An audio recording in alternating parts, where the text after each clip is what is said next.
Salutations, School Believer. Do you have a dream of becoming an entrepreneur, but don't know where to start or even what to do? Where can I gather information quickly about what's in my zone of genius? Don't worry, School Believers. I got you covered. Go to tuepodcast.net/AI prompt and check out an amazing set of AI prompts that will give you ideas, information, and articles to help you get across that start line. Once again, go to tuepodcast.net/AI prompt to get you started now. Good luck, School Believer. This is an Undiscovered Legacy production.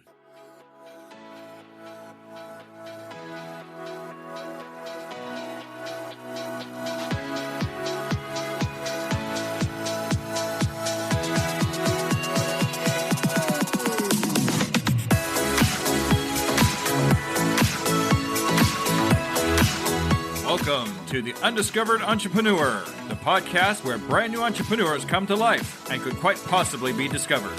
Join me, DJ Scoob, and the rest of the Scoob Believers as we help these new businesses become a reality.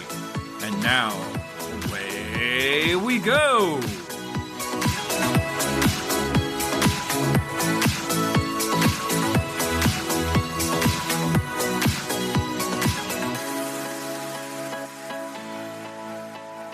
We now join DJ Scoob in the coaching of Kalila, already in progress. Say your name again. I'm so sorry. Kalila? Kalila. It sounds like tequila. Oh, well, now we know how to say it. All right. So give me a little more insight about what you do a kit for people that have suffered a miscarriage, correct? That's the start of it. Yeah. So the short story, so you kind of know what to talk about, is that I am a surrogate. I have 3 kids of my own. I call being pregnant my superpower. And in December of 2019, I gave birth to the first surrogate baby, who was, thank God, totally healthy. He's now 3.5 years old. And literally, as I was giving birth, I was like, I want to do this again. So obviously with COVID, everything sort of was up in the air in terms of when and how and that kind of stuff. And in January of 2022, I was approved that I could actually be a surrogate again for the same family. Mm-hmm. So May of last year, I went in for the IVF transfer and everything was going perfectly and great and no issues until 16 weeks and 5 days when I went in for a checkup and there was no heartbeat. So it was one of those where it was like a ton of bricks was dropped on me because I obviously had never been through that before and I didn't even know where to turn. I didn't know what to do. And the hospital sort of just gave me this whole packet and said, okay, now that you're checked out, I was in the hospital for 2 days and they were like, okay, we're done. So I started doing research. I couldn't get out of bed, as most people who've gone through the same situation do.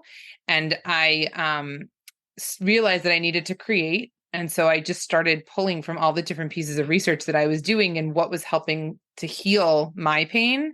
And I put together this workbook. And then through the workbook, I also then put together this whole survival toolkit that comes with affirmation cards and stickers and items that let the person know that they're not alone and that they're not going through this by themselves, even if they feel like they are.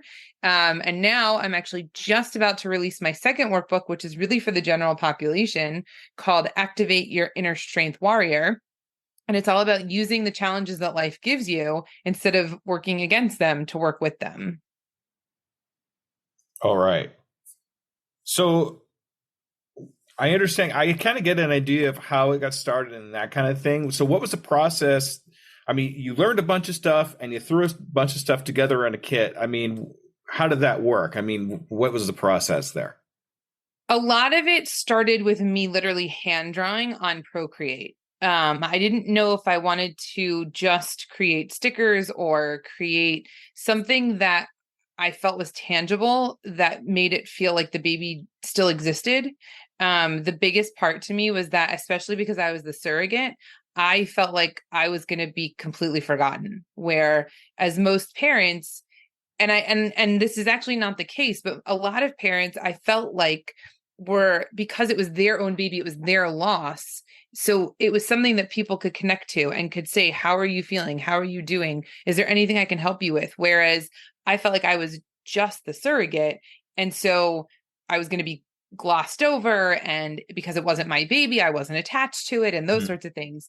Whereas I then, through the the therapy group that I was in, came to realize that it's actually that way for a lot of parents, even though it is their baby, because people don't know what to do. They don't know what to talk about. They don't know if they should bring it up. They don't know if the parents even want to mention it, whereas most parents are dying inside to talk about their baby. And so I started drawing. I started going through the process of Procreate and looking at stickers. And then I was like, the idea of actually drawing really helped me. So maybe I can put together something where someone can color how they feel. And I found different pictures that kind of expressed a wave of emotions, and to color each section of the wave with a different color for how they were feeling that day. And then I started thinking back. I homeschool my kids, so it's something where I actually work with them quite a lot on working through your emotions and talking to people and being able to understand, the social skills that are necessary in terms of working in the real world, even though they're still young.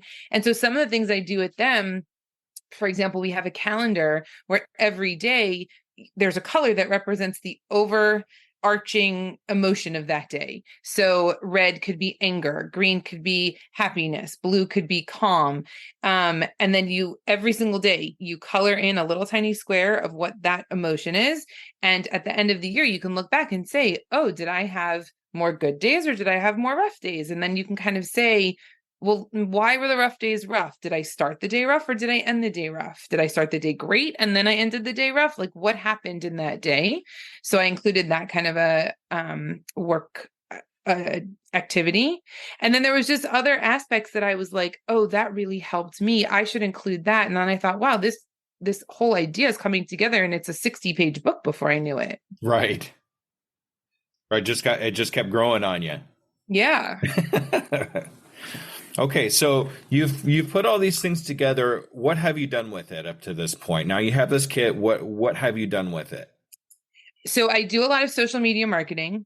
I've done one craft fair. I have another craft fair that's coming up on August 20th, that not only am I going to have the toolkits, but I also have another thing that I'm going to have my daughter involved with, because she really wants to be able to sit at the booth with me, where I'm going to print out temporary tattoos with some of the one-liners that I have with affirmations. And for 50 cents or $1, while people are walking around, they can get a temporary tattoo with this motivational affirmation.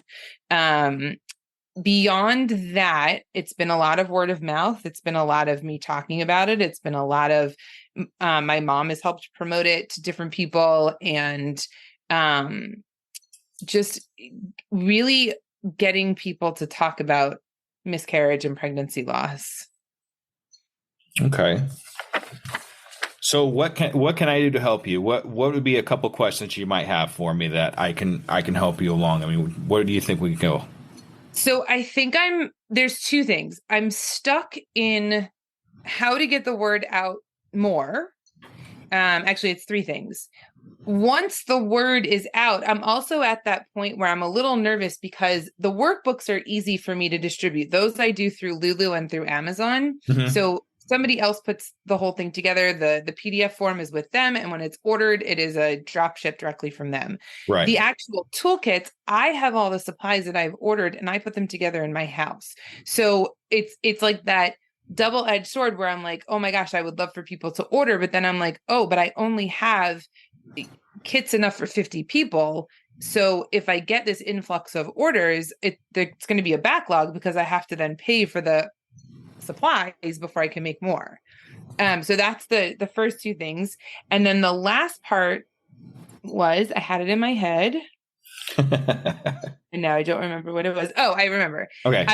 I would love to be able to create some sort of online workshop, coaching group, something of this sort, so that I can also then help people as they're going through the workbook, or to be able to touch base with someone, 4 weeks after you've had this loss, 6 weeks after you've had this loss, 10 weeks after you've had this loss, whatever it might be. I'm not a certified psychologist or psychiatrist, but through life experience, I know I can help people. And I know that there are certain things and tricks and techniques that I've learned from my psychiatrist and to be able to help in the healing group that can also help other people. So it's that fine line of saying, okay, I know that I have a lot of life experience, but I don't have a certificate in psychology to say, I got letters behind my name. Okay. All right, good. What else? What else do you think I can help you with? I mean, there's got to be a couple other things you think. I mean, if you really have to think long term, like once I get past that point, what do I see happening for myself or anything else? What else do you think I can help? I mean, my goal is to be a speaker. I want to be able to get up on stages everywhere and talk to people about building their inner strength and building their resiliency by telling my story and being able to then answer questions about surrogacy, answer questions about what happens when you have to go through a challenge. How do you come out the other side with such a positive outlook? Mm-hmm. How do you work those steps to get through it? So I want to be a speaker. And I'm also writing my book about the whole surrogacy journey. So to then be able to find publisher, find editor, find, all that stuff that I don't know all those little steps. I know how to write. I know how to organize my thoughts, but I have no idea, especially since I self-published the 2 workbooks, I have no idea how to go about finding any of those things to be able to really get the book out there and get the word out there. Okay. So you want to be a speaker, which is amazing because I'm actually on that road myself. Oh, nice. Yeah. Also, you have your book or you want to write a book, but you're having trouble about self-publishing and how to go about that. Right. So okay. I have about 4 chapters done so far, and I'm really only at the very beginning of my journey in terms of how I got into surrogacy. So I know there's a lot more to write, but it's finding the ways to then be able to go to the publishers and say, here's my story. Do you want to purchase it? Do you want to be able to use it? That kind of stuff. Okay, good. What else? Is there anything else that you'd really like to go over with me? And we have a whole 2 hours, so I want to make sure I give my full amount of time and effort into being able to accomplish what you want to accomplish. So is there anything else? I think that covers the main points. Okay. Those are really the big ones. Okay. So if you think of any other questions that might come about during our session here today, just ask. Okay. Because I guarantee there's going to be more questions going to pop in your head as we go along. I'm sure. And I'm open to them. I want to hear them. I really do. Okay. Okay. So I'm going to ask you a quick question because I have a couple ways I do things, and I want to hear what your thoughts are. How do you actually organize your thoughts when it comes to the books? What is your process? For the workbooks? Yeah. Well, no, for your actual book, because you have workbooks done already. So I don't want to talk about that. I want to talk about how you actually organize your thoughts in the writing of your book of your journey. So the thought process in terms of how I sit down and write is each chapter is a section of the journey. So what I've gotten up to so far is the idea of I've met the first couple, because I actually went through 3 different couples in terms of finding the right couple that we should be the match for each other. So it's the different events that happened from getting from point A to point B to point C, what that journey looks like. And then now that I'm at the point of the first couple is probably not a good match, for the reasons why of, the things that have come up, then the next step is to move into how I then met the second couple, which was not a good match, and how I met the third couple. And then once we met that third couple, what the process was of then going through IVF, going into the journey of being pregnant, enjoying the fact that I could go everywhere and people will be like, "Oh, you're pregnant. I had no idea." And I'm like, "Oh, it's not mine." That's my favorite phrase. And then what the birth was like, working the whole time with the parents, knowing that every time I had a doctor's appointment, every time I had an ultrasound, every time I was nervous about something or needed to go to the doctor for something, I had to call them first as opposed to my husband. And then what it was like through COVID, trying to wait to get pregnant again, actually going through to the IVF again, and then losing the baby and what it was like in the hospital. So really the whole journey of the story. So are you basically just writing out of memory, or do you have an actual process where you get your thoughts So out? I had notes of the entire process, and I actually started writing years ago when I first gave birth, and then my iPad lost all of my stuff, and I was like, oh, that's the worst. Oh yeah.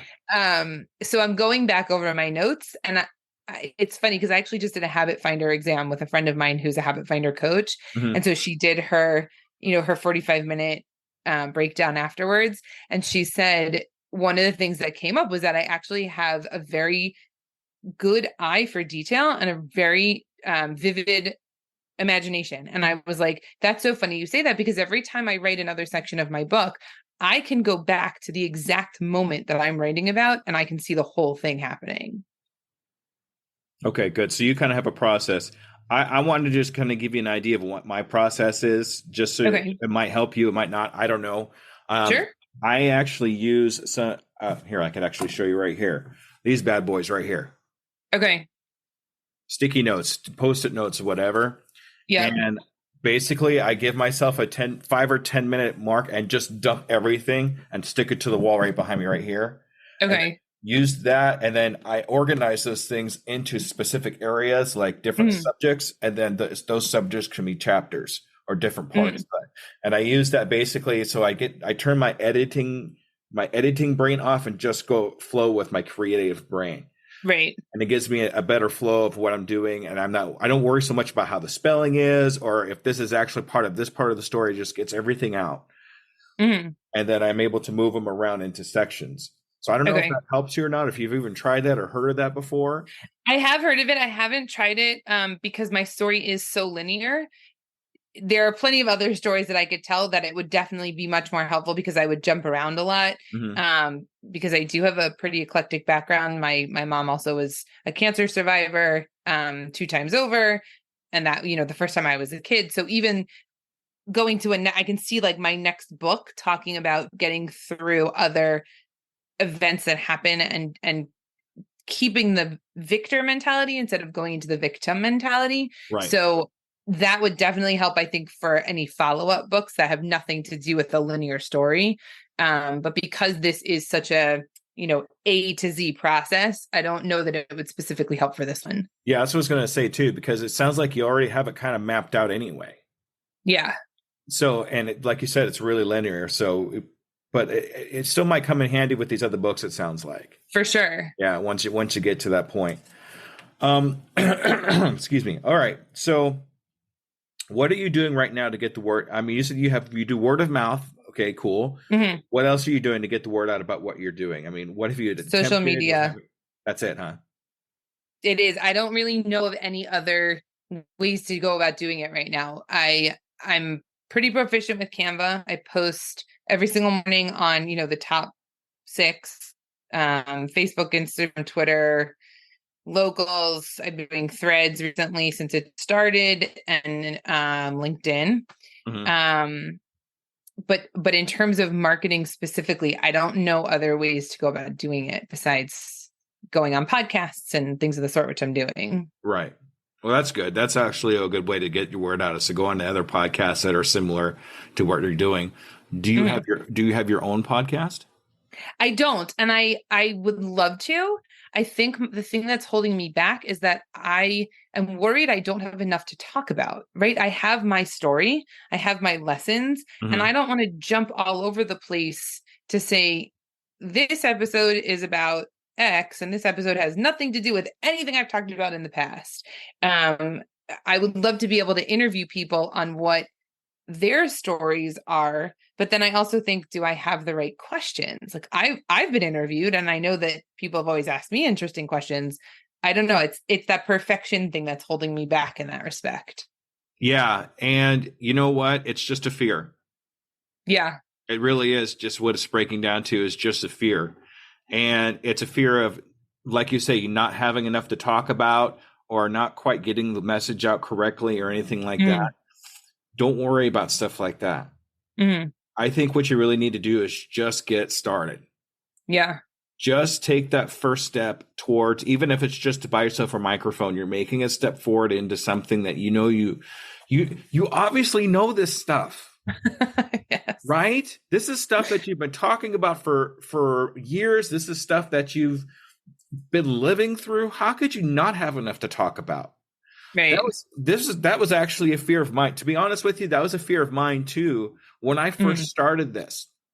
When I first started my podcast, Undiscovered Entrepreneur, am I going to have people that want to talk to me because it's an interview base?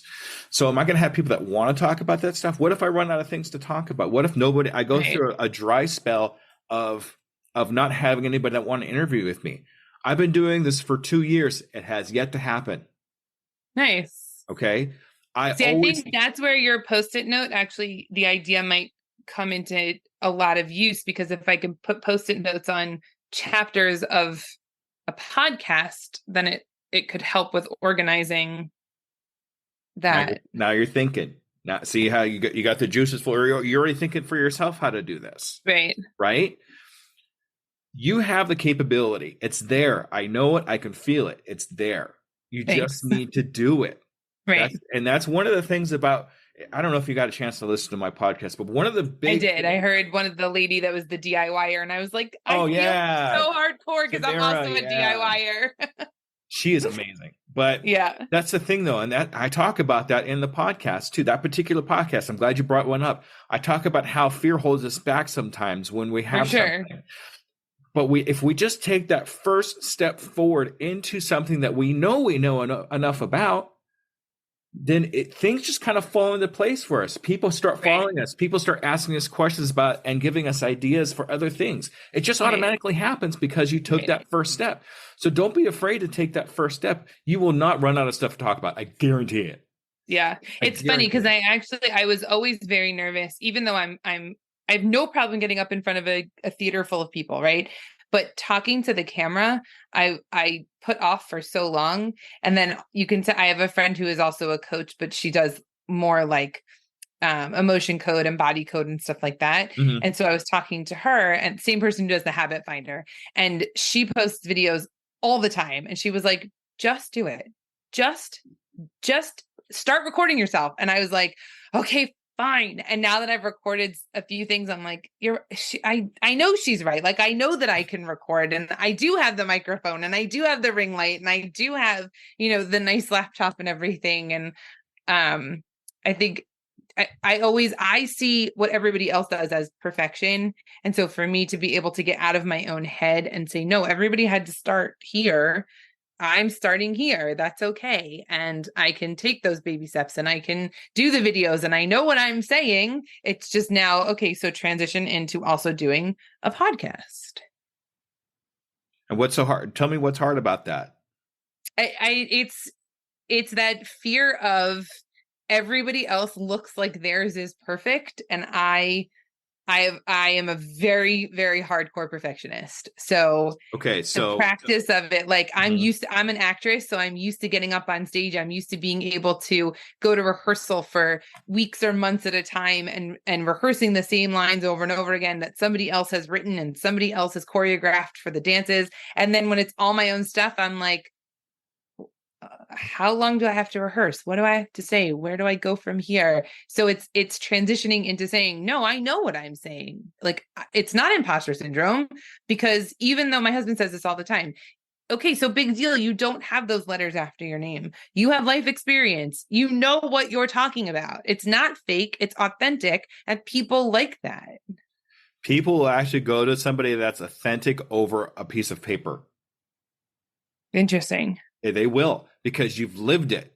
Right. A lot of people that actually have that piece of paper have not lived it. They just read it in a book. Right. Right. So you actually have an advantage over those people. Mm-hmm. Okay. Now I'm going to give you a little thing, and you might have heard it in the podcast, but I'm going to say it here again. FEAR, false evidence appearing real. Okay. Okay. That's what you're facing right now. This isn't a saber-toothed tiger that's going to eat you up. Okay, this isn't a caveman coming after you with a big club that's going to hit you over the head. Right. I'm not going to die. I know that. Exactly. It's nothing that's going to hurt you. It could only help you if you get over that fear and just show other people what you actually are capable of doing, which I Right. know for a fact you are capable of doing because I could see it. Thanks. You've lived it, right? Right. How else can you explain that kind of experience? Right. Now, as far as perfectionists, I'm probably gonna cut this part out, but I'm gonna show you something here, okay? But I'm gonna show you something here, something I don't show a lot of people, but I think you need to see this, okay? So I'm gonna Okay. take my camera here and take it off. Hopefully I don't mess anything up, but I want to show you.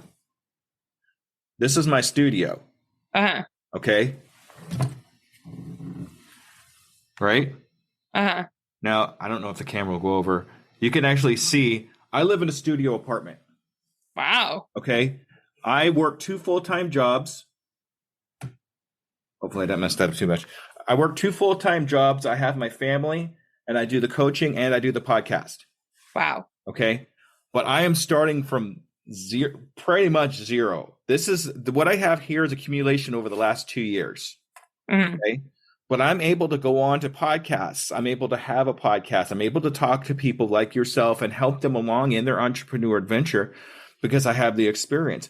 You don't have to have all the extra stuff. You don't have to have, perfection. This is far from perfection. Okay. Right. This is way far from perfection. I mean, I feel you on the background and not like I have my Canva virtual screen, but I'm in my bedroom. I've got my desk on one side. I've got my bed on the other with a TV behind me. So yeah. I totally get that. I'm just lucky I have a white wall I can put, behind me, But anyway, so, I mean, it doesn't have to be perfect, especially when you first start out. You have to be a disaster before you're a master, right? Right. Okay, so be that disaster. I think it's also because I went to school in Boston and I got a theater education degree. And I think that the impression of auditioning, the impression of putting yourself out there for radio or voiceovers or communications in general is always you have one chance to make a first impression. And I think that's also in the back of my head to say, if you don't get it right, who then is going to give you that second chance? As true as I hear that, I really do. But as true as that is, we have something called editing. It's true. Okay? So even if it's not perfect or you're to your perfection the first time, you can fix it. Right. Right. And even if you flub something up or anything out, delete or just say it again or whatever, Don't overdo it though. Right. Right. Because then it sounds fake. Yeah. Well, then you're spending, I talked to a guy today. He said he had a YouTube channel and he spends 8 hours editing like a half an hour. I was like, dude, you're overdoing it. You're just way overshooting what you're trying to do. Yeah. When it comes to like a podcast and even some YouTube channels, mistakes are going to happen and people are okay with that as long as they're getting the information that they're looking for. Right. People will forgive a flub. They'll forgive an and an o and an a so, as long as they're getting the information that they're looking for, right? So you got to bear that in mind when you're starting something like this. You got to get out of that perfection mentality. I could see why that with your acting career and your knowledge of that, you could still use that to your advantage, but at the same time, you can't have that type of perfection. But even in movies, even in I don't know. Right. They do take one, take two, take three. Yeah. Right. So, don't overthink it because I really think that's what you're doing right now as far as that goes, is overthinking it. Okay. Just do it. Just get started. Just do a recording. Record yourself. That's what I did when I started. My first recording was with my son talking about his job at the pizza parlor. That's awesome. So like, even if you want to call me and just have a recording and just talk back and forth so you can learn what the process is and how it sounds and what it looks like, I'm more than happy to do that with you. Thank you.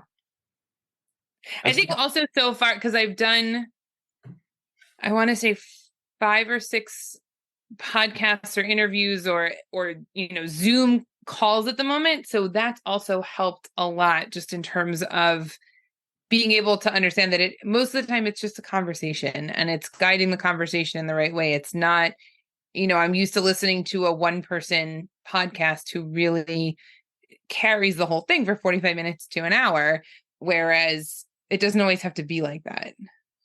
So my podcast, I don't know if you noticed or not, I have 60 some odd episodes and one solo episode. Hmm. That's it. Everything else is interview based. Right. So if you need a second person there, if it needs to be interview based, do it at interview based. As long as you're getting the information that you know in your head out. Right. If it's a matter of talking to somebody, if you're more used to a face-to-face conversation with somebody, I have a podcaster that puts a mirror in front of them as they're recording. Oh. So you're actually talking, you're kind of tricking your brain into thinking there's somebody else that you're actually talking to. Mm. You can do that. Right. I do a lot of video conferences, so I actually, if you, my eyes kind of go down here because I'm actually looking at myself and you.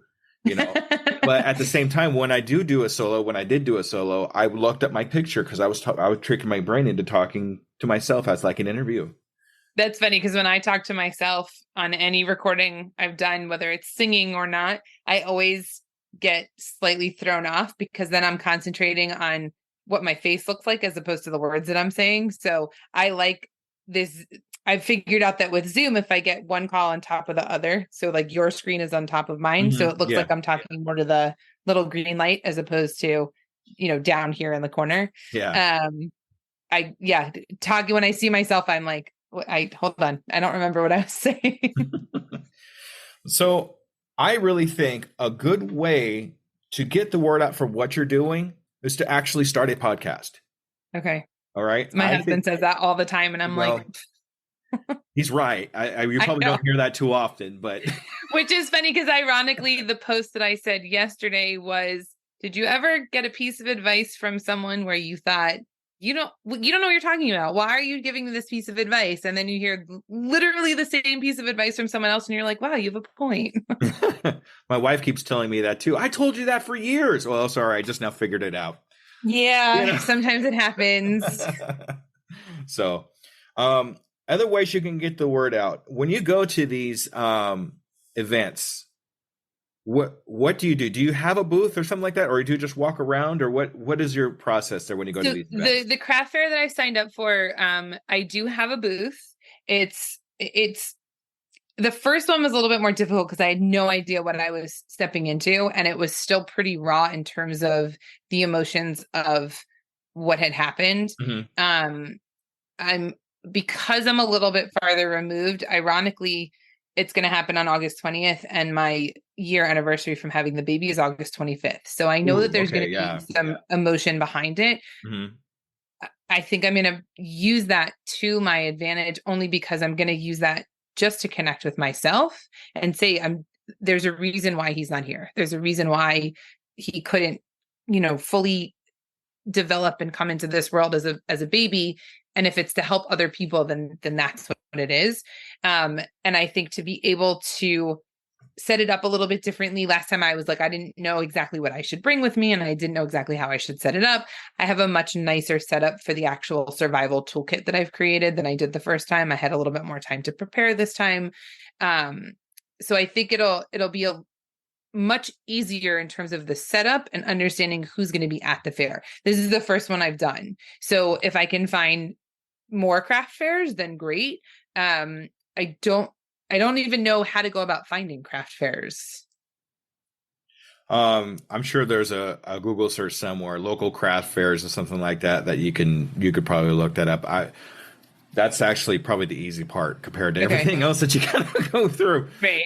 But so say you're going to this craft fair, what do you do actually to get people's attention, to get your word out at these craft fairs? What do you actually do? So I have the workbook sitting out on the table, and I have the toolkit sitting out on the table with the things that are included. Every single person that walks by, a lot of them were much older people. So the woman would say something like, oh, I really wish that was around when I was having a child, because I totally went through that. And so I'll ask them, what their experience was, if they're willing to talk about it.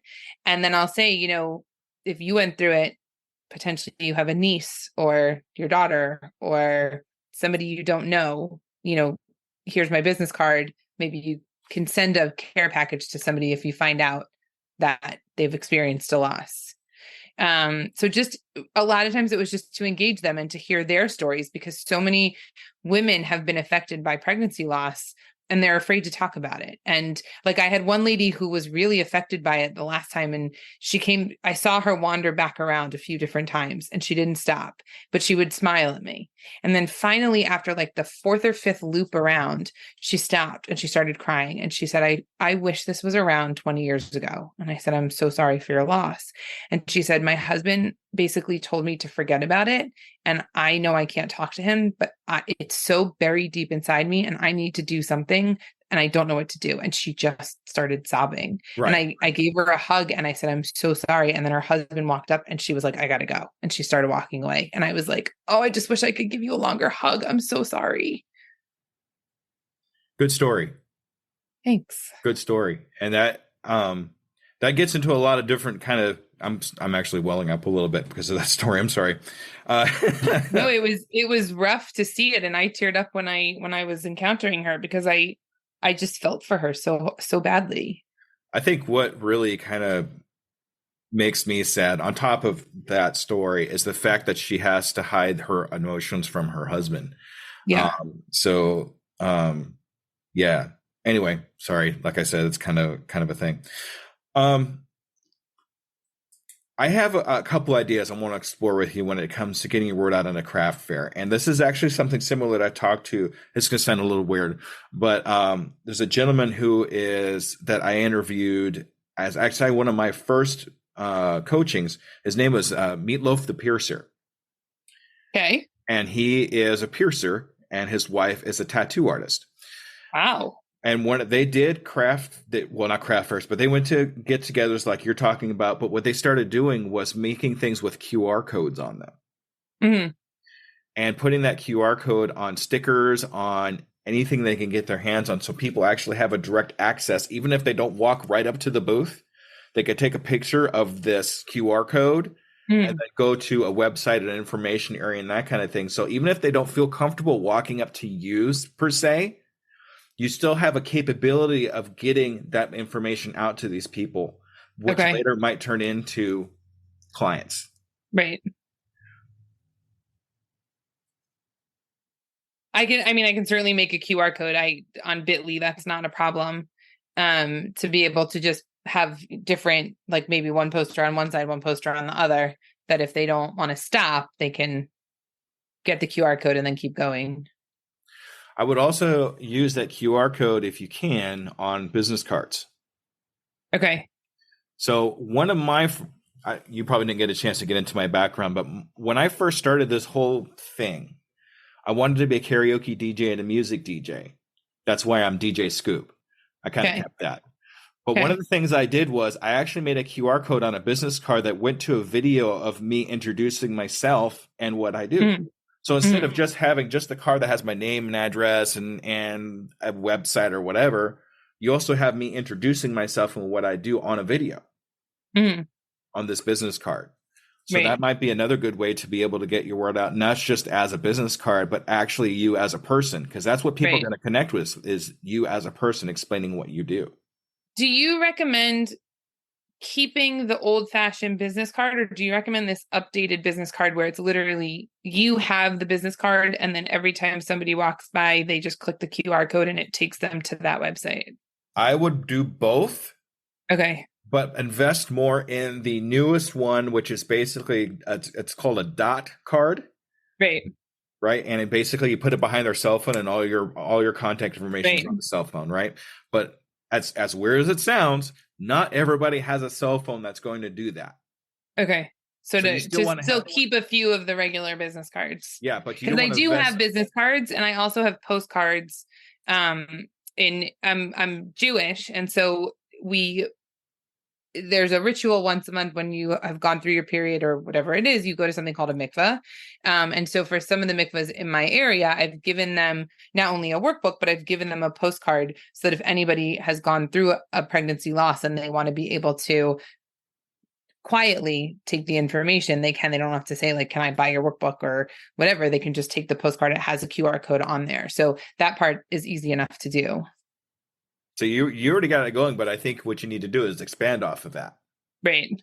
Expand that off into other areas where not just the postcard, but like I was saying, like other places where people can even just walk by your booth and just boop, and then it's right there. Right. So, and then another thing too, I'm thinking about too, is these people that you come up to and talk to about their experiences and that kind of thing. And this is going to sound a little weird too, but those are the people that you want to have on your podcast. Okay. So say, hey, I have a podcast where we talk about this. Would you be interested in being a guest on this podcast? Mm-hmm. I'm not going to charge you anything for it. It's just for other people's information. Mm-hmm. And if they're open to that, because a lot of people are actually wanting to tell their story to the world to help other people. Right. So I would actually take that opportunity and asking these people if they're comfortable, because you don't want to do anything where they're not comfortable. If they're comfortable talking about it on, say, a platform like a podcast. Mm. And do you think that the podcast should be solely based on pregnancy loss, or do you think I can expand out? Because the whole idea behind my keynote is this resiliency and building inner strength. So do you think it can start with pregnancy loss and go towards the whole idea of going through something traumatic or going through something that was challenging and how they came out the other side? Let me answer your question with a question. Okay. Have you heard of your zone of genius? Do you know what that is? No. Okay. So there's a book called The Big Leap. I'm a big advocate for this book. And basically what it talks about is how to find your zone of genius.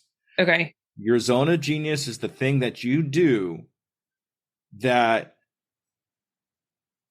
puts you into a state, like a zone. Like, how sports people talk about they're in the zone, or a writer, even a writer, they get into this zone. Okay.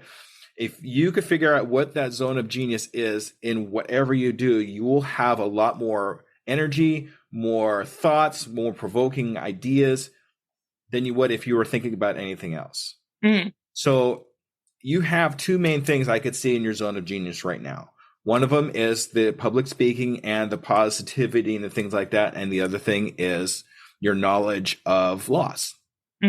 Okay. So you have to decide which one of those. I can't make that decision for you, but you could decide which one is most in your zone of genius and work with that first. And then once you establish yourself in that, then expand out to something else. The thing that that's going to be in your zone of what people are going to know you for, and then follow you into your next step. So out of those two things, I mean, I know you're kind of new to the zone of genius, but I'm going to ask you this anyway. What out of those two things you think would be in your zone of genius? I mean, the speaking for sure. But okay. I think that the speaking in terms of going through any sort of challenge and finding the optimism in it and finding the silver lining is really my sweet spot, not just in pregnancy loss. That just happened to be the tipping point for me. But I think being able to always look on the bright side, being able to always, and not to say that I'm looking through rose-colored glasses and that life is full of rainbows and butterflies and all that. Like, life sucks sometimes. There's no doubt about it.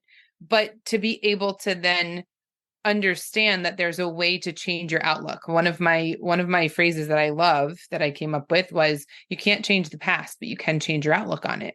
And so that is where my sweet spot is, 100%. Okay. So, and once again, it's up to you, but maybe you should start with that, but incorporate your knowledge of loss in that as a springboard into your speaking, or have some kind of a combination of the two in a story. Yeah. Well, I mean, my keynote is my story. The book is the extended version and all the parts that I'm not telling within my keynote, but my keynote is the journey and the lessons I've learned through that journey and how I got to this idea of finding your inner strength. So if you were to have a speech right now, or a TED Talk, or whatever you want, I hope a TED Talk for you someday. That would be great. But I mean, if you were to go out on stage right now, what would be the first thing that you would talk about? The first thing I would talk about is asking the audience if they've ever gone through a challenge and they had no idea how to look towards the positive outside or outcome. To say everyone's gone through their challenges. Let me tell you a little bit about the surrogacy journey and what I went through and all the challenges we faced and how I'm still on the other side saying I would do it again in a heartbeat. Okay. And can you see yourself actually doing that, say, and talking for maybe 15 minutes about it? At least the story in and of itself, every time I've told it, it's a pretty long one. It's because in understanding how I got to the actual couple, it was like these lightning bolts from God that said, this is the path you're supposed to go on. And I can tell each one of those stories. There was 3 different times that it happened. Understanding exactly what challenges I faced because it wasn't my baby, what amazing things I faced because it wasn't my baby. And then, my kids' reactions to it, my husband's reactions all the time when people would be like, oh, I had no idea your wife was pregnant. And he would say, well, it's not mine. And then they look at me and be like, what? And I'm like, well, it's not mine either. And then working towards going through COVID and the step again of going through IVF and all the medications and all of the shots. And then really that traumatic loss of being in the hospital for 2 days. So I for sure could talk about it for a very long time. It's quite a story. So do you know what you did just now?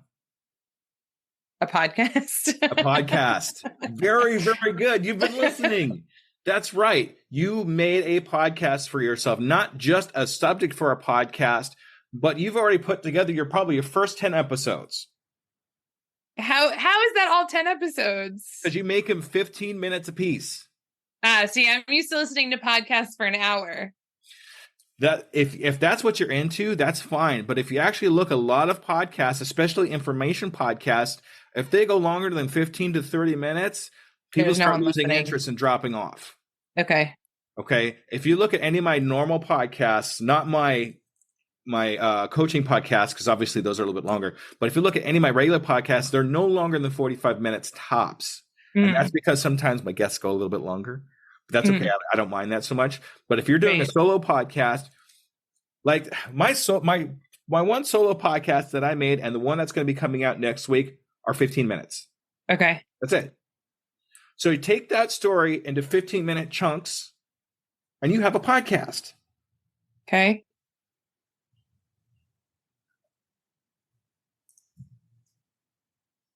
I hear you. I will work on that. Okay. That's good. I like that. Okay. I'm actually going to hold you to that. Okay. Okay. Now, if you need help making a podcast, I can help you. I have ways to be able to do that. I can help you start a podcast and that kind of thing. But we'll talk about that later. Okay. The backing up of order problem that you have. You are afraid that you're going to end up getting 50 or 60 orders all at once. Yes. Okay. What leads you to think that? Tell me what that's about. I don't know, because I see like the big picture of when all of a sudden somebody finds out about your stuff and it explodes. I'm always like, oh my gosh, what happens if I don't have X, Y, and Z? Or what happens if it's on back order? Because all the stuff I got is either from China or from places that I had to order from. I'm very much an independent person. Anything I've done in the past, very much like your DIYer. I did it myself. I have the Cricut machine. I've got the, all the stuff to make whatever it is that I've been looking for. So to rely on somebody else to have to then fulfill my sections of my order, I think is just a nervous instinct to say, okay, but what if? Mm-hmm. And can you explain to me what that is? In terms of what, like worrying that it's not going to be there? What is that? I would say it's a Jewish thing. I don't know if other people have this issue. Like when we plan meals for people, my mom always makes fun of me because like I'll plan for 70 people, even though 50 people are going to show up. And she's like, why didn't you plan for 50 people? Well, in my head, God forbid somebody else comes and then they don't have food. It's the same idea. Like, God forbid somebody orders for me and then I'm like, oh, shoot, I don't have enough. So this is going to go the same place as your podcast. It's a fear. Yeah. Plain and simple. It's a fear. What if? What if? That's all I heard you say is what if this happens? What if that happens? Right. So what do we do to overcome that? Plan, make a letter to make sure that if that does happen, you can be prepared to say your order will take a little longer, or So let me give you a little tidbit here. The expectation of what you set for your customers is what they're going to expect. Right? So let's set that expectation. Let them know it's going to take 6 to 8 weeks for delivery. Give yourself enough time to be able to put those things together, right? And then if they get done sooner, you're going to look like a superhero. Right. What you want to do is under promise and over Over-deliver. deliver. There you go. You know exactly what I was going to say. Yeah. Right? That's how you keep control of that. Because if the inevitable happens, you have that cushion for yourself that you don't have to worry about so much because you've already told your customer that it's going to take this long. Right? But by the time, personally, I think by the time you're getting to the point where you're getting 50 orders at one time, you've already made enough money and time and effort and everything to know you can fill that order. You're getting way too ahead of yourself on how much ordering that's going to be done when you first start out. Have you sold any of these things yet? I've sold a lot of the workbooks. I've only sold 1 or 2 toolkits so far. Okay. And how long have you actually been selling the toolkits for? Just a few months. Okay. So let's say 2, maybe 3 toolkits over a couple months, right? Yeah. So do you think in those couple months when you actually get things started, you're going to be selling 50 of those things? No. Okay. So let's not overthink this. Okay. Even if you sell 10, when you're doing a full market thing and you sell 10, you're still going to be okay. Right? What if you sell 15 of them? Are you still going to be okay? What if you sell 25 of them? Are you still going to be okay? Yeah, I'd probably have to start reordering. Okay. So now you know what your breaking point is. Okay. Okay. When you get to that breaking point, that's when you need to start thinking about reordering or setting that expectation that they're not going to get their order in a certain amount of time. Okay. Okay. But until you get to that point, you really don't have much to worry about. Right. Right? Yeah. So go for it. Okay. I think it's like one of those where you see like the Amazon fulfillment rooms and I'm thinking like, oh my gosh, I don't know how many orders they're getting, but I see the conveyor belt and I see the people and I'm like, there is no way I'm up to that. Are you Amazon? Nope. Okay, then don't pretend you are. Okay. Okay? Yeah. You're comparing yourself to somebody else that's already a big company star. Right. That's been around for 20 years. Whatever. Since we're a bookstore, right? So don't compare that. Compare yourself to yourself. Compare yourself to yourself a week ago. Compare yourself to a month ago. Don't compare yourself to somebody else that's already there. Right. You'll never get there. It's so funny because I say that all the time and I have to remember to take my own advice. Until some weird guy comes on and lets you on the show and tells you the exact same thing. Right. Who also says my husband was correct. Yeah. So what do you think? You think you'd actually beef up your sales a little more and still be okay? Yeah. Okay. Good. You actually have. Do you have a pretty good following on some of these platforms that you've been on? I'm starting. On Facebook, I've got almost 2,000 people. On Instagram, I've got like another 600 or 700. LinkedIn, I kind of just started within the last month, and I'm just under like 200. So not very much on LinkedIn yet, but I've just started. Okay. I will get with you on LinkedIn. Okay. So I just want to put that out there for you. Perfect. You have enough people where you can actually start some actual hard selling on these platforms. I think the problem is your mentality is I'm Amazon, that you're not going hard enough on sales for what you're actually trying to accomplish. So I really think if you start processing things a little bit more about what you actually have to offer these people, because these people are following you for a reason, personally, I think. Even if you only have, out of 2,000 people, you only have like 10 or 15 people that actually want what you have, that's enough to get started and start making some kind of flow happening. And and getting that word of mouth going. Right. Well, I know I've sold, if I look on lulu.com for the books, I've sold almost 100 books. And they came out officially in January. So 6 months or so since the book was released. And then my second workbook, I'm just waiting for Lulu to approve global distribution right now. So as soon as that's approved, I can also hit the ground running with that one.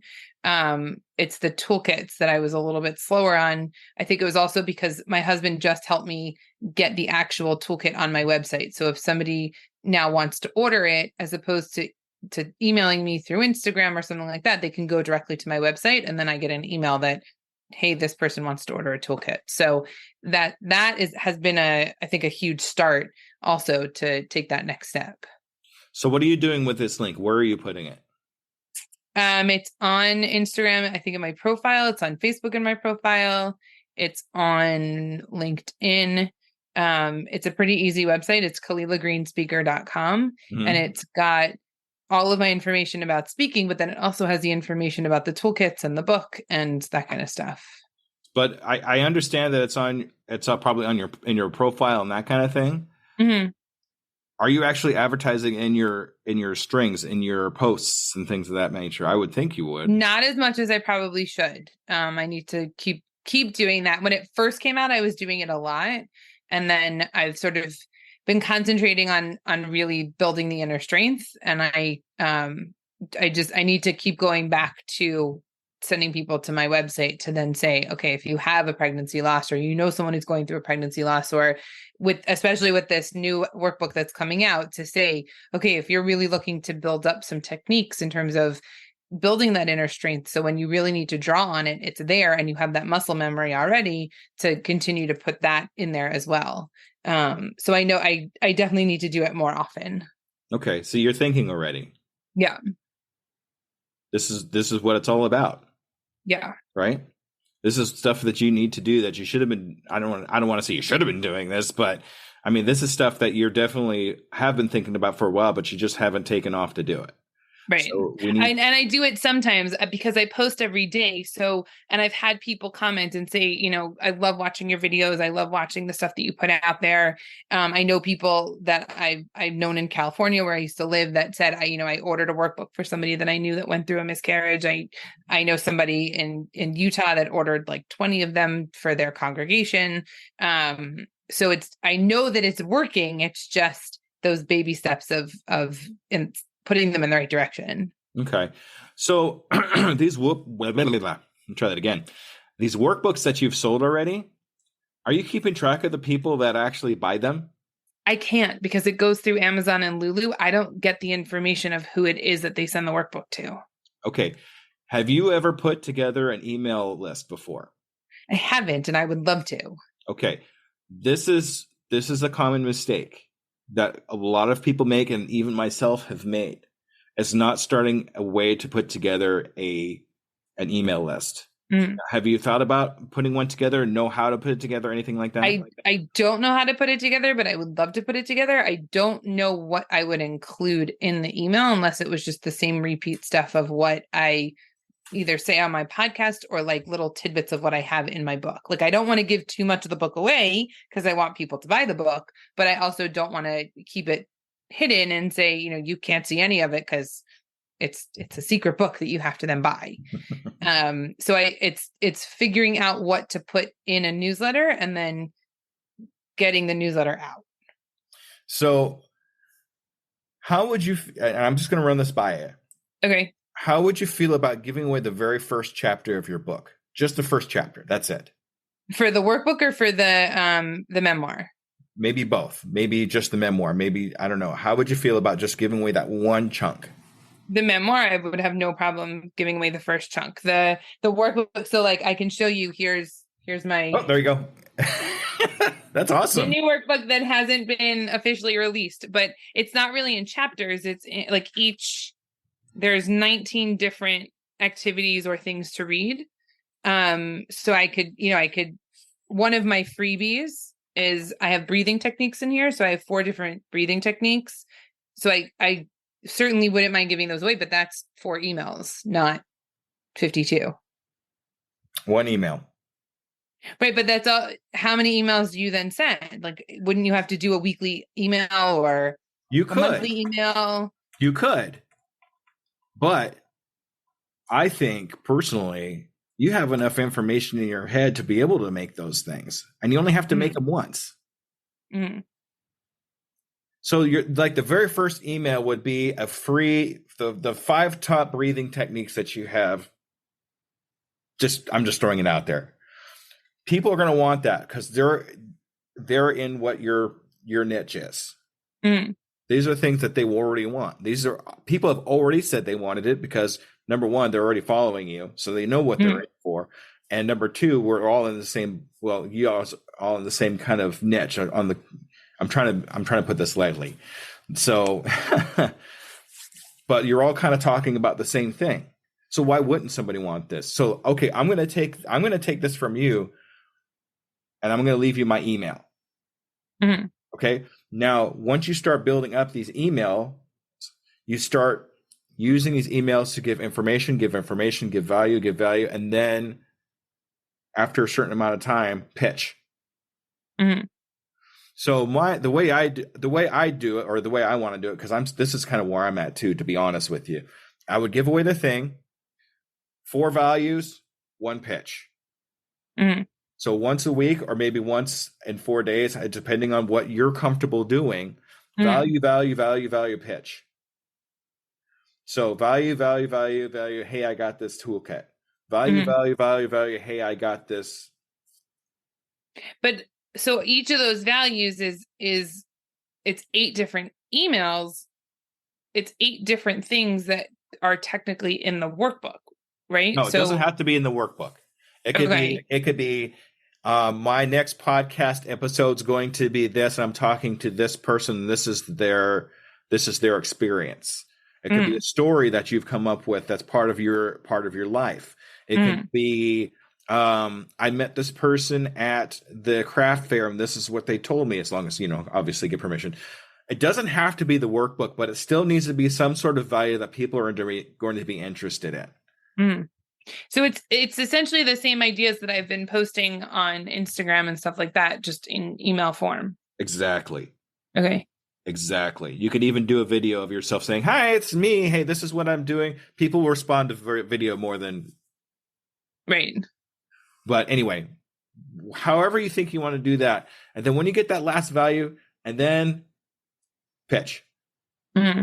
Okay. And I think that you will, if you can do that, you will actually see an increase in sales of your toolkit and whatever else that you're pitching, because these are all people in that same niche that want help, and they want help from you. They already said they want help from you. They're following you because they want your help from you. Mm-hmm. And then how do you then transition all of those into, let's say, a 4-week course that you could, obviously I have information, but what kind of a course would I then build to say, okay, it could either be a live course or it could be a pre-recorded course that you could do on your own time.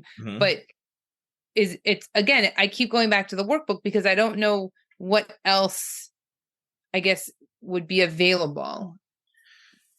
What have you learned up to this point, and what your experiences are, and what can you do to teach that to somebody else? I mean, it's all about building resiliency and building inner strength. Okay. And how do you do? I'm not asking. This is a rhetorical question. Okay. How do you do that?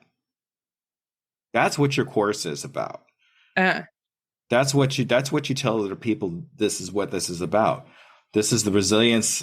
This is what I do to get through it. This is what you can do to do it. And here's a 4-step course to be able to accomplish those things.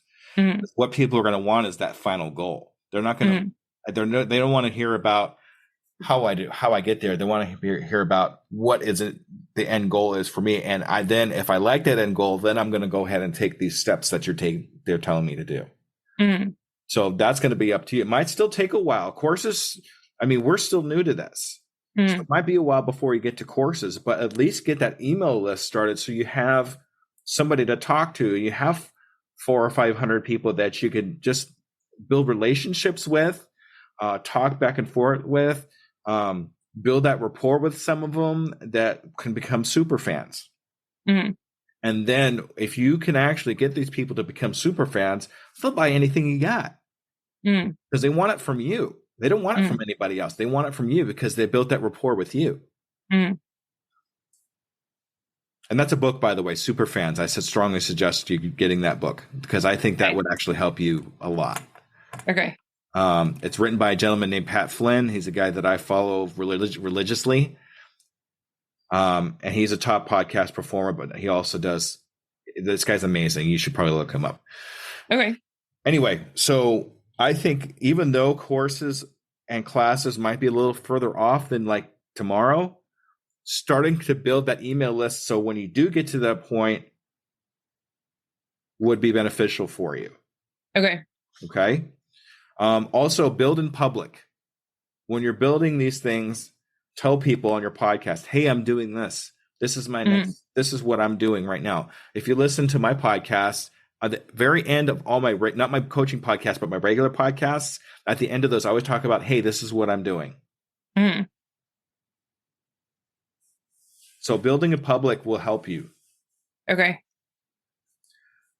So even if it's like, hey, I just decided to put this in my toolkit today. Right. Now people know that this is something you have in your toolkit they might be interested in. Right. So even like something as simple as the temporary tattoos, to say like, we're working on creating a temporary tattoo. What would be your phrase that you would one-on-one? Something like that. Oh, that's actually amazing. Okay. You've just passed what I was talking about. Now you're involving your followers into your world. You're giving them throwing them the ball. Hey, what do you think? Email me. DM me on Twitter. What do you think I should do? What would be great if you were to find this right now? What would you want in it? Okay. Does that make sense? Yep. Okay. Good. Do you have any questions for me up until this point? Because I've kind of gone over a lot, but I mean, I want to just check in. No, it's funny because like as you're talking, I'm like, I am totally going to re-listen to this entire podcast when it comes out so that I can start taking notes. Oh, heck, I'm going to send this to you like probably tomorrow. Oh, nice. Yeah, I actually give this to my coachees. I don't know how you want to call it. So they have it right away. Okay. I will end up putting it out on the podcast, but you're going to get this like in the next day or two because it's important that you have it while it's still fresh in your head. Right. Right. How long does it take you to go from start to finish to get a podcast once you've interviewed somebody to get it up onto YouTube and Spotify and iTunes and all that? Not long, actually. It really depends on your time, how much time you want to devote actually to get it up. Okay. It could be a day, it could be a week. Okay. And then do you also recommend to have 8 to 10 already done before you release it? I would release with at least 4, including an episode 0 that talks about who you are and what you're trying to accomplish with the podcast. Okay. I would definitely have a bank that you could put in, but a lot of the podcast servers will only have a certain amount of time you can actually download things into. Now, when I first started out, I only had 3 hours that I can download into the server itself. But I had about 7 episodes in my hard drive ready to go. After that, then it's pretty easy to stay consistent because you're just building off of that. Okay. But is it necessary? Not really. I think starting off with 4 episodes is enough to get somebody to binge listen for a couple episodes and realize if they actually like you or not. And that's what really that first 4 episodes is about. First episode is about you. The next 3 episodes are about what you're actually doing. Right. So. Oh, wait a minute. You just said the first 4 episodes are about my story. The first episode 0 is about you and what you're trying to accomplish. And the next 3 are what you're actually talking about, what you're actually accomplishing. So if you're saying, hey, my next 3 episodes, what I'm going to do is I'm going to do interviews on my podcast. Then the next 3 episodes are those interviews is what I'm saying. Okay. Yeah. I'm not saying 4 episodes of just you. No, just. Because my story is a long one. Yeah. Well, if you need to break it down by a couple, by all means. Yeah. But I mean, Yeah, so that's what I would say. I mean, if you want to make a bank of 7 or 8 episodes before you actually release, great. If you don't want to take the time and you just want to get out there so you're excited because you're so excited about it, great. It all depends on what this is. It'll be your podcast. It's your baby. Right. Right. So you do what you want with it. Even if you only want to release once a month. Right. I actually have a guy who releases once a month because that's all he has time for, but he still has a following. He still has people that look forward to what he's putting out and that kind of thing, even though it's a month at a time. When I first started out, it was every 2 weeks because that's all the time I could fit in. But then when I started getting along and I started getting my processes down and I could actually start editing quicker and I had another subject I wanted to talk about, then I went weekly. Because I got the experience to where I can get things narrowed down enough to where I can actually put out a weekly podcast. Okay. So that's entirely up to you. Now, if you want me to help you as far as how do I process this, how does this work and that kind of thing, I'll help you with that if you'd like, if you have questions about that. Okay. That would be helpful. All right. So what else do I got here? Craft fair. Oh, the word art therapy came up in my mind when you were talking at the very beginning. Now, my wife actually does art therapy.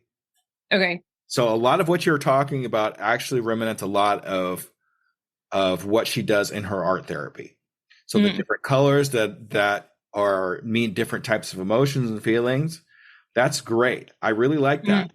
You should expand off of that a little bit. I really think you should expand off that because you're creative. I can tell. Right? I am. Yeah. So let that creativity flow in the colors. In terms of what I create or what I'm asking other people to create? Both. Okay. Now, I don't know how you're going to do it, but I want you to kind of bear that in the back of your head. How do I expand off of the colors and the art and the emotions? It might be something you could put in your toolkit. It might be something you can do a YouTube video on. I don't know. But I think it's something that you can actually build off of. Okay. So I think I've given you enough to think about. I don't know. That was a lot. That was a lot. I don't know what time it is. I have no idea what time it is. Anyway. It's my time. I don't know where you are. I'm in Central Time. So. Okay. I'm in Eastern Time. So it's 10:15 here. 10. So you're 9:15. Right. So we're only an hour. So we started at 8. So you actually have about another half an hour with me. So I mean, that was so much good information. And I'm really excited I think getting the podcast sort of hashed out was the key factor. And I think that if I can do that with the email list, like those two things together will be such a big help. And then it will also help because I do have another question. And because you're a speaker, maybe you'll have direct advice. Creating my demo reel is something I'm also it's that fear again. It's that I need to be able, I have a friend who is going to be doing pictures with me so that I have some more diverse pictures that I can put on my website. Right now, my website is done. For the moment, it's out, it's open, it's live, but I can certainly update it with different pictures and with newer pictures and with pictures of me speaking. Part of the problem being in the Orthodox community is that I speak a lot, but it's also a lot on the Sabbath where we can't take pictures of me speaking. Right. So we're going to set up a time probably late July or early August where she's going to do pictures with me. But I've gotten permission from my synagogue to be able to use a section and set up some chairs where I can give either my whole speech or sections of my speech to 5 people, 10 people, whoever I can get to show up of my friends, just to have the microphone, just to be able to have action shots, just to be able to have a demo reel to show of the way that my voice carries, the way that I can tell jokes, the way that I can involve the audience, all those sorts of things. I'm getting very stuck on the demo reel side of things.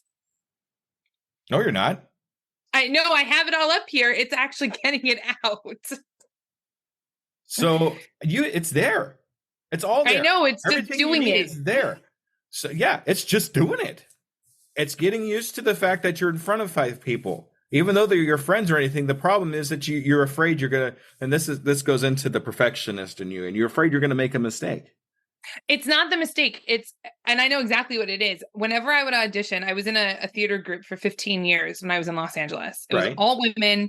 We did major Broadway productions, literally all women. I always played a man.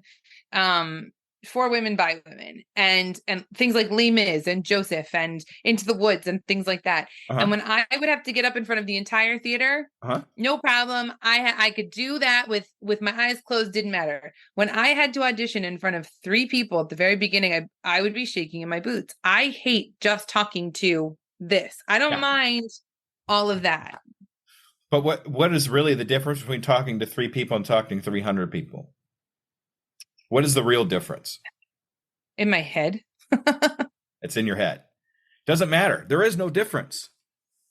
There is no difference between talking to 3 people. Now, I think your mentality is you have 3 people and their focus is directly on you, and you could feel that because you could visually see it's only 3 people. So you're afraid you're going to make it's more. I know if I make a mistake, it's going to be easier for me to see because there's only 3 people in front of me. But it goes right back into fear, FEAR, false evidence appearing real. I'm going to say it again to you. It's just, it's all there. You have everything you need. You just need to do it and get comfortable doing it because you're going out of your comfort zone. As weird as it sounds, some people say their comfort zone is they're out of their comfort zone is 300 people, right? But I kind of have the opposite problem. When you get down to 3 or 5 people, then you're out of your comfort zone. Yeah, exactly. So you shouldn't worry about it too much. And I think even if you just practice it with yourself, let me ask you a different question. When you do your speaking, are you memorizing a script? Good. Don't do that. That's terrible. No, I know. Cause then you get tripped up. I have a very funny story about that. Actually, I was in Guys and Dolls. It was the second show that we did with this theater group. And I played Harry the horse, who is obviously a guy. And he's one of the sort of side bosses in Guys and Dolls. And he's introducing somebody who is coming to Chicago, or he's coming from Chicago to New York to gamble with this group.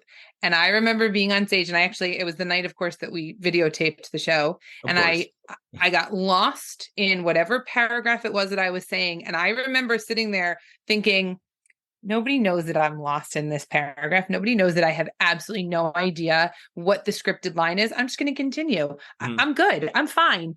And then I watched the video and I thought, oh my God, what?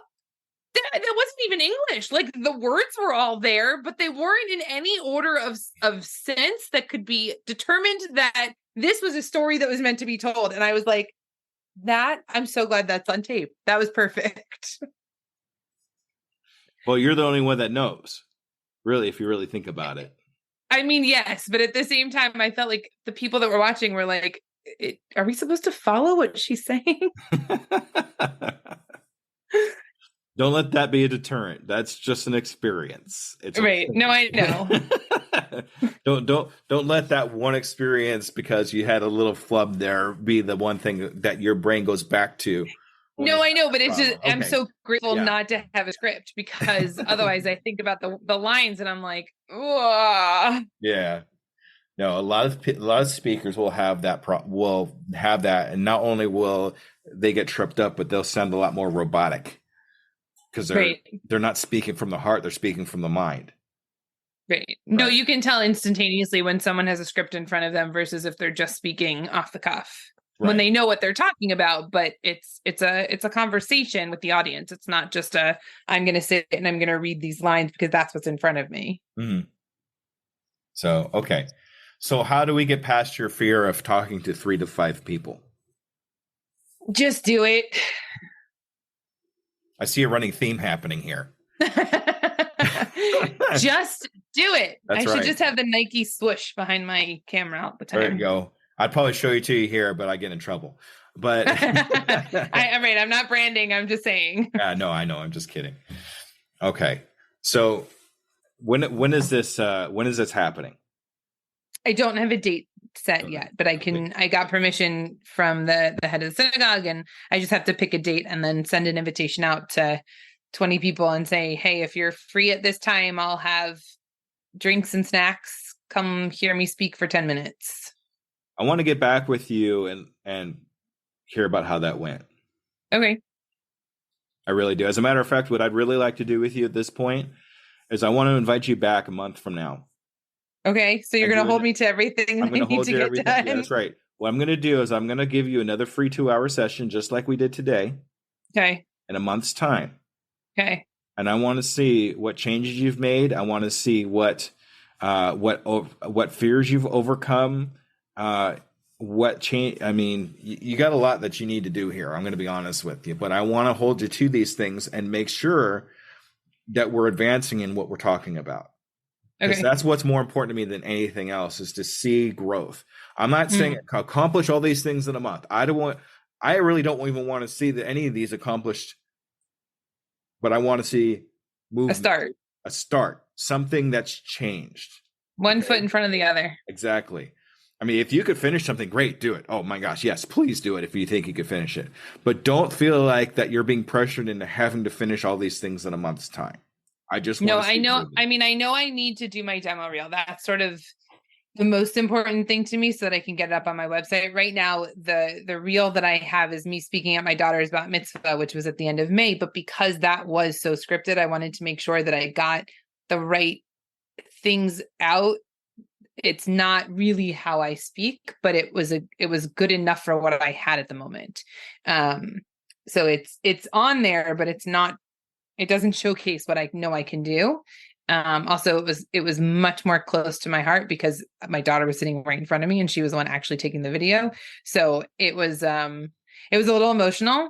Whereas because I've told the story of surrogacy and loss so many times, it's not as emotional and it's easier to tell. How can I help you with your reel? I think just once maybe editing. I don't know. I think it's getting the right things in there, knowing what I need to actually put in there and what order do I do it in. And do I need to put music? Do I need to copyright music? Like, can I just take 30 seconds like I do on Instagram, or 15 seconds of any song? Is that available to use? Things like that. Okay. So when it comes to music, you do have to be really careful because of copyrights.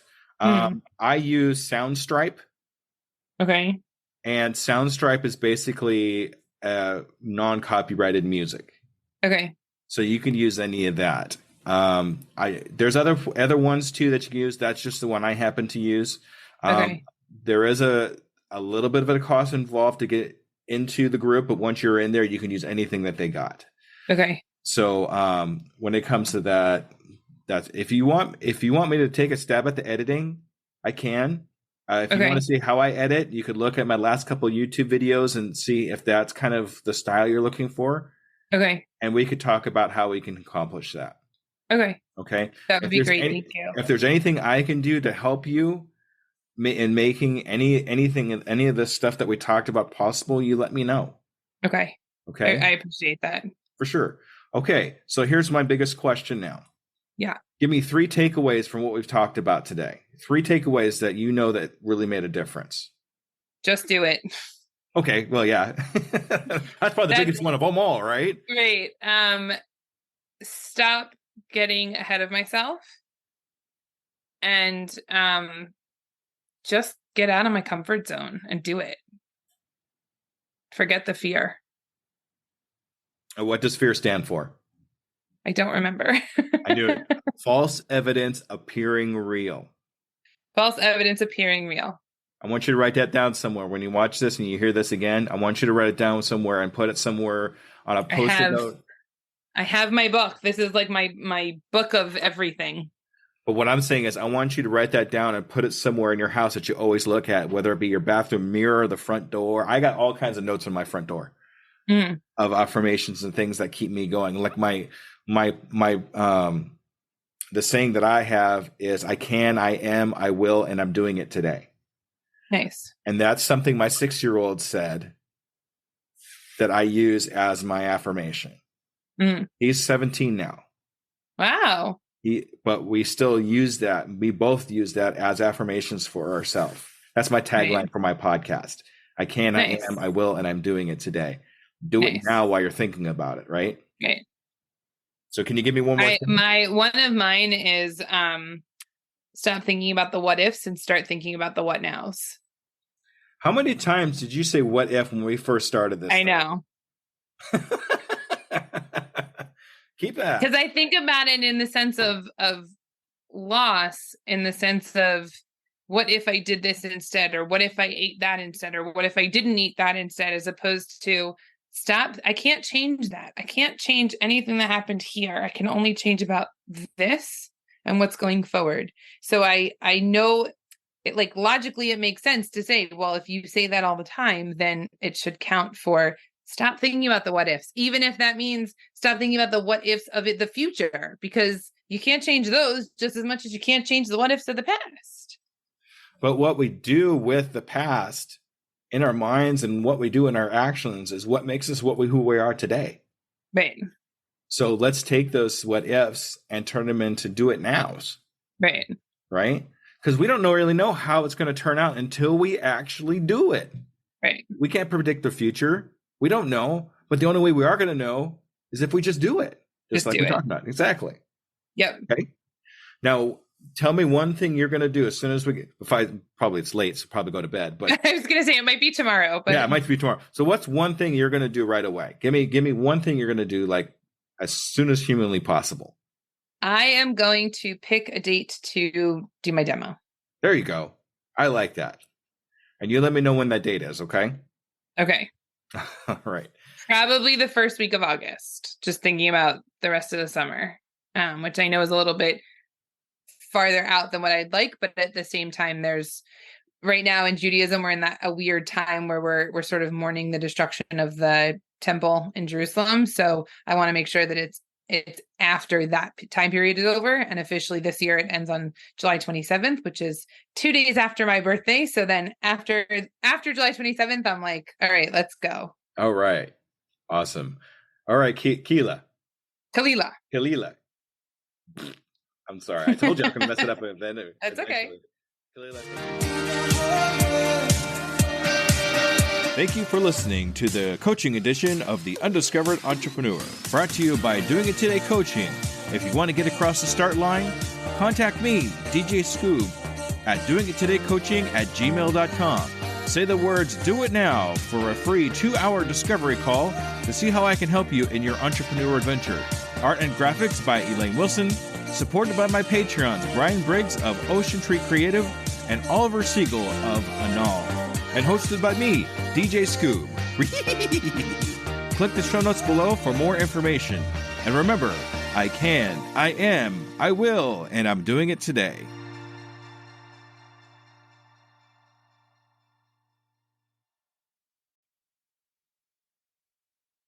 As a worker of 2 full-time jobs, running a podcast and coaching, every minute counts in my day-to-day. It's hard to be consistent in any of my social medias. And at this point, I cannot hire a social media manager. Pinnacle AI to the rescue! I've been using Pinnacle AI for a couple of weeks now and seeing big improvements in my outreach and consistency in all my social medias. Do you want to save time and increase your productivity too? Go to tuepodcast.net/AI for more information. Save yourself time and grow your brand. Try it now and see what it can do for you.